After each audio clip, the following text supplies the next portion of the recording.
Yeah, we're good.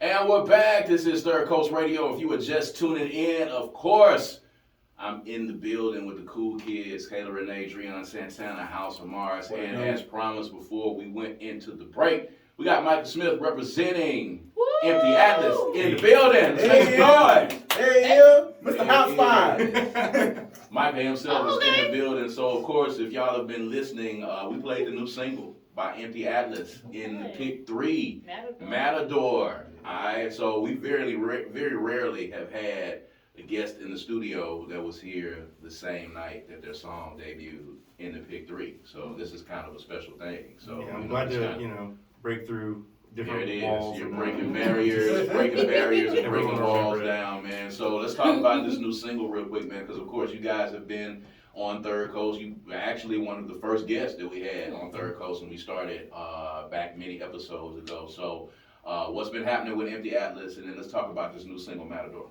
Yeah, so in 2020 we put out a new album called Kairos, and then pretty much right after that we immediately started writing. We planned this whole month-long almost tour that we were supposed to do before COVID happened, and that really shot things to the foot. So suddenly it was trying to figure out what can we do in this time. We ended up doing a live EP that we went back to the studio, we recorded the album did that whole thing, put that out last year, and then we were literally writing the song the day we were supposed to be like doing the live footage in the studio. I was like, hey, I got this idea, let me just kind of throw this off you guys, and we ended up writing it and recording it maybe a month after that. So we've been working on it for a while. We just got to release the music video that we shot at the state fairgrounds and stuff, and that was really cool.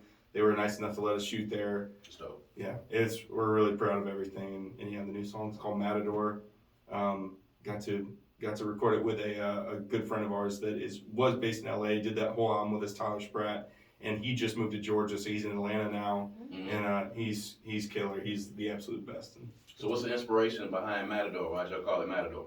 I mean, honestly, it was trying to figure out how do we reflect on I hope it means something to whoever listens to it, but for us, we put out an album in the middle of a crazy thing, and it was going, okay, well, I thought if I put in this much work, then I'm going to see this much back, and then of course it felt like not. I'm glad as many people listened to the album as they did, and still are, but like it was me writing, trying to figure out how do I reflect this weird feeling like people just can't find it, no matter how hard I try, just can't get through it. So Matador was basically sort of a promise to me and the other guys that like, no matter what happens as a result of that, I'm gonna keep working and we're all gonna keep working together. That's dope. That's what's up. Okay, so you coming up and you're gonna have a show at Jxn Fest. Yeah. Bro, we're very excited to see you and Empty Atlas play.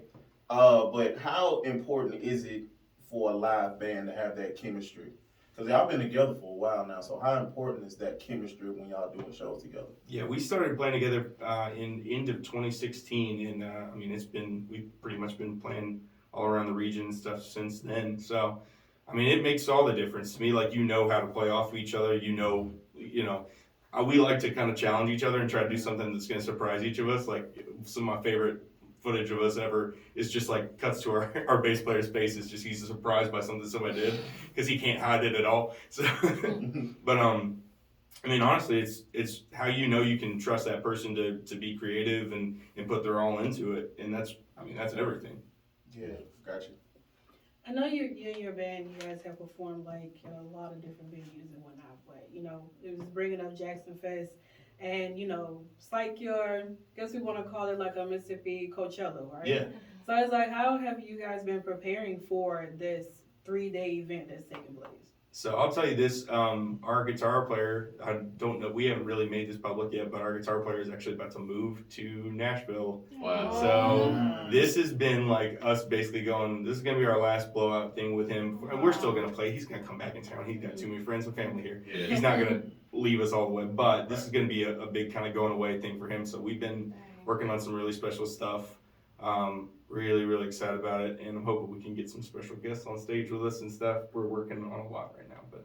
So this is your bass player? This is our guitar player, Brennan Michael White. So y'all here gonna hold open auditions? We have to figure that out. We've got some, we've got some friends that are gonna fill in the meantime, and hopefully we can find perfect fit. But I mean, you can't replace them. It's just about finding somebody who's gonna. Yeah, I feel that. Especially in original, Oh yeah, an original band member, it's always tough to do.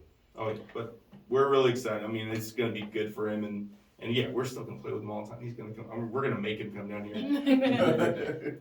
So you previewed Matador on top of a volcano. Yeah. So what was the inspiration? What was the experience like? So we it's like a however many miles walk up the side of a volcano in outside of Honolulu. What's the name of the volcano? Crater, Diamond Head Crater. Okay. And so it's literally like the caldera. I'm getting my science words. There you go, caldera, everyone.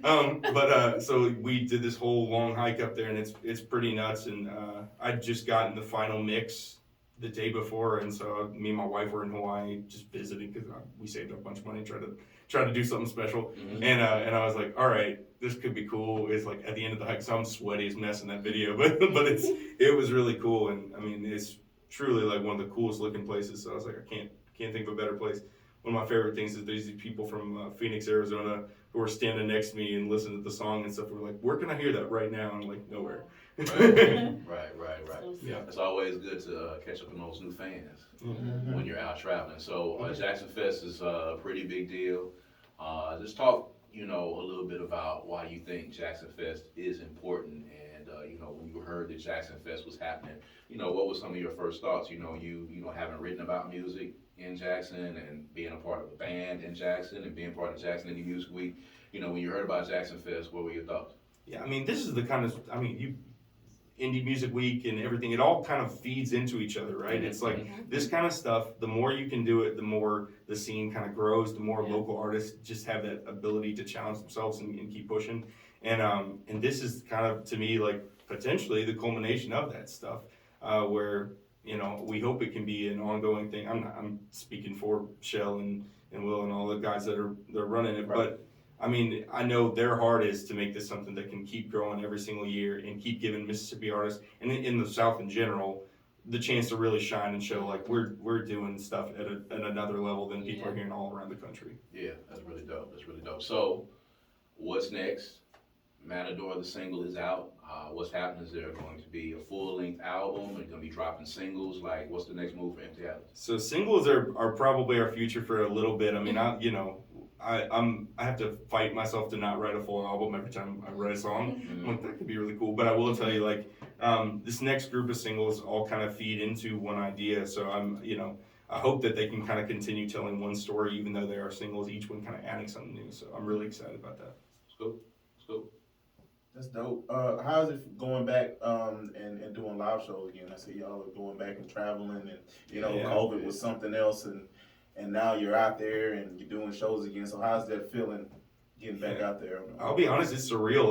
Like I said, we were supposed to do this big tour before COVID hit. So we ended up some of the shows that we had originally lined up. We talked to the people again and set up some of those shows to happen again. We did Nashville and Charlotte, North Carolina, Augusta, Georgia, and Atlanta, and it felt really surreal to be like, oh yeah, like people go to stuff again. Like it felt weird. We played our first show back. We wanted to play in Jackson, so we did that. And then immediately we were back out doing more touring and regional stuff, and it felt really cool to see people not just like at a place, but excited to be somewhere and hear new music, and like it's you forget how much you miss it until you're part of it again. Yeah. So go ahead. No, I was gonna say you did surpass 5,000 streams on Spotify. Yeah. And I know you say you're in Honolulu and they're like, where can I get this music? What do you guys plan to do to expand your base? Is there another tour maybe coming soon? Oh man, I hope so. Yeah, absolutely. We're gonna keep playing regional stuff. There's too many. We've made so many good friends just in the last few years.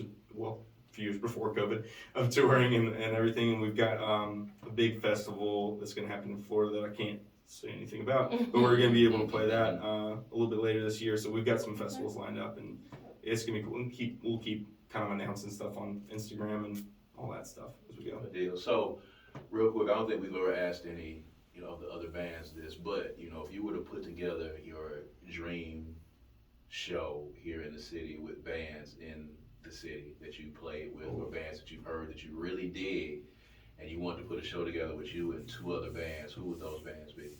who you're really Okay, digging around. okay. I mean, so Rod Smoth, if you guys have heard him, he's a singer-songwriter. That's a dude that can fill up a room with an acoustic guitar like nobody I've seen. And it's pretty crazy. Like I've seen him play small rooms and big rooms, and just him, he can just fill up rooms. So he's on there. You know, I love the guys in Pink Palaces. They're phenomenal.